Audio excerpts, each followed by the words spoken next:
বরিশালে বৃদ্ধাশ্রম বয়স্ক পুনর্বাসন কল্যাণ সংস্থা।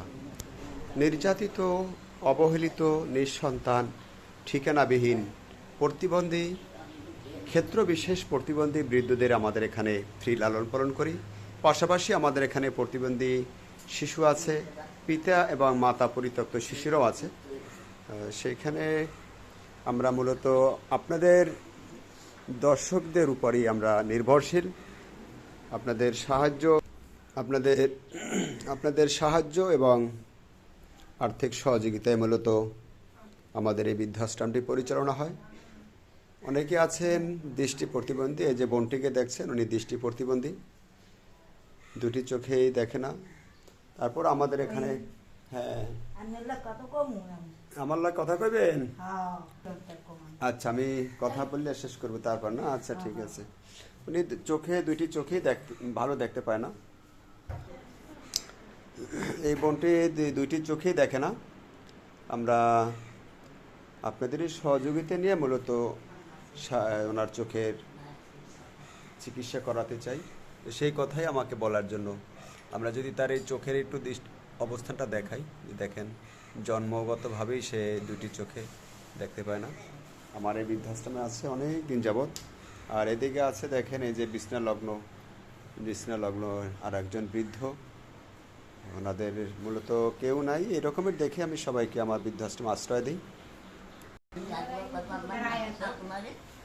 দোয়া করবা আমারে? আচ্ছা আচ্ছা, দোয়া করবা। হ্যাঁ, ঠিকই, আমার জন্যই দোয়া করবা। ঠিকই। আচ্ছা, বয়স্ক মানুষ আমার এখানে, অনেক বয়সের মানুষ। তারপর আমাকে এরা ভালোবাসে। ভালো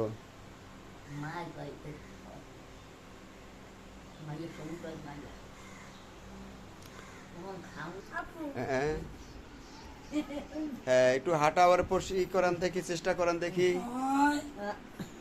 এই যে দেখি আমাদের শিশু ওয়ার্ড এবং প্রতিবন্ধী ওয়ার্ড, একটু দেখি ওরে ঘুরাবার। আস্তে আস্তে একদিন করে ঘুরবে, আরেকদিন করে একটু মোড় দেবে। হ্যাঁ, এরকম করে হাঁটা শিখে হবে।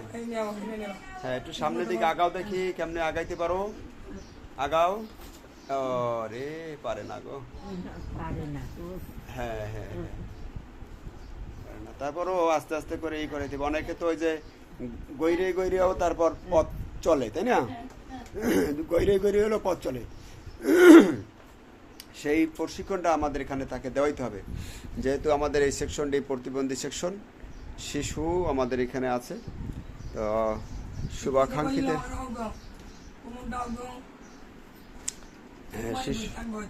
প্রতিবন্ধী সেকশন আমাদের এটা। শুভাকাঙ্ক্ষীদের আমাদের অনুরোধ রইল আপনাদের সাহায্য সহযোগিতা আমাদের বরিশালে বৃদ্ধাশ্রম বয়স্ক পুনর্বাসন কল্যাণ সংস্থায় পাঠাবেন। আপনাদের এই সাহায্য টাকা দিয়ে এই রকমের যে মানুষগুলো আছে, কষ্টে পড়া মানুষ, প্রতিবন্ধী মানুষ, তাদের দুনিয়াতে আপনজন বলতে কেউ নাই। শারীরিকভাবে যখন মানুষ অক্ষমতা হয়ে যায়, তখন কিন্তু তাদেরকে কেউ ভালো চোখে দেখে না, আপনজন কেউ থাকে না। যদি কেউ থাকেও তখন অস্বীকার করে, বলে যে আমার কেউ নাই, উনি আমার কেউ না। সুতরাং মানুষ যখন ভালো থাকে তখন কিন্তু তাদের আত্মীয় স্বজনের অভাব হয় না। ভালো অবস্থানে যখন চলে যায়, যে আত্মীয় না সেও দূরসম্পর্কের আত্মীয় পরিচয় দিয়া তাদের সাথে ঘনিষ্ঠতার চেষ্টা করে। তো সুতরাং আমরা অনুরোধ রাখি শুভাকাঙ্ক্ষীদের কাছে, আপনারা এই মানুষগুলোর জন্য, অসহায় মানুষগুলোর জন্য সাহায্য সহযোগিতা করেন। আপনাদের এই দানের পয়সা আমাদের এই বরিশালে কাউনিয়া হাউজিংয়ে 7টি ভবনে ভাড়া নিয়ে অসহায় মানুষদের জীবনযাপনের জন্য একটি সুখের ঠিকানা আমাদের করে দেওয়া বৃদ্ধাশ্রম।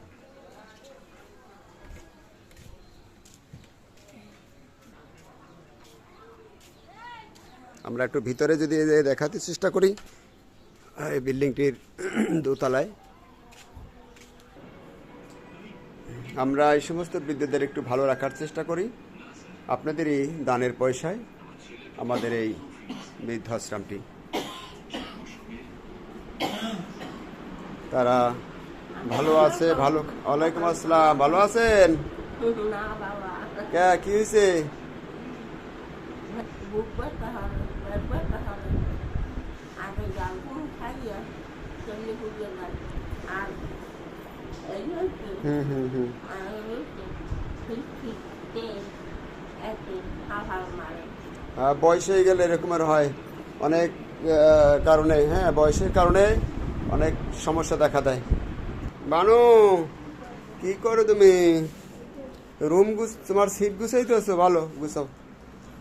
আমরা এদেরকে আসলে একটু, দিদি ঢাকায় গেছে আজকে, তার জয়েন, চাকরি জয়েন করতে হবে, ঢাকায় গেছে। আমার ওয়াইফের কথা জিজ্ঞাসা করে। আমার ওয়াইফ প্রতি বছরই ঈদ এবং কোরবানিতে আসে। হ্যাঁ হ্যাঁ ঢাকা গেছে, কালকে রাত্রে চলে গেছে। আজকে তার আবার চাকরিতে জয়েন না, এই জন্য। হ্যাঁ মেয়ে ছেলে সবাই গেছে।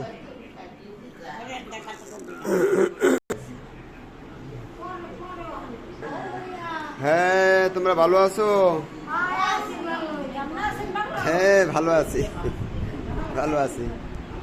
আমাদের এই ফ্লোরটায় প্রচুর ছার পোকা ধরছে। এই ছার পোকার কারণে আমরা বিছনাপত্র সব রৌদে শুকা দিয়েছি, চৌকি তোষক বালিশ সব রৌদে শুকা দিয়েছি। এই যে দেখেন কত প্রতিবন্ধকতা মানুষ আমাদের এখানে, নিজেও বোঝে না যে আমার জীবনে কি ভালো কি মন্দ। অনেক পয়সা ব্যয় হয় আমাদের এই বৃদ্ধাশ্রমটিতে। আমরা আসলে আপনাদেরই উপর নির্ভরশীল। আপনারা সাহায্য করলে ভালো চলে, ভালো খায়। অতএব আপনাদের কাছে আমাদের আকুল আবেদন, আকুল মিনতি, আপনারা এই অসহায় মানুষের মুখে দুমুঠো ভালো খাবার দেওয়ার চেষ্টায় আপনাদের সাহায্য দেবেন। সবাইকে ধন্যবাদ জানাই। আর আমি মোহাম্মদ শাকত হোসেন, এই প্রতিষ্ঠানটির প্রতিষ্ঠাতা এবং পরিচালক। আসসালামু আলাইকুম।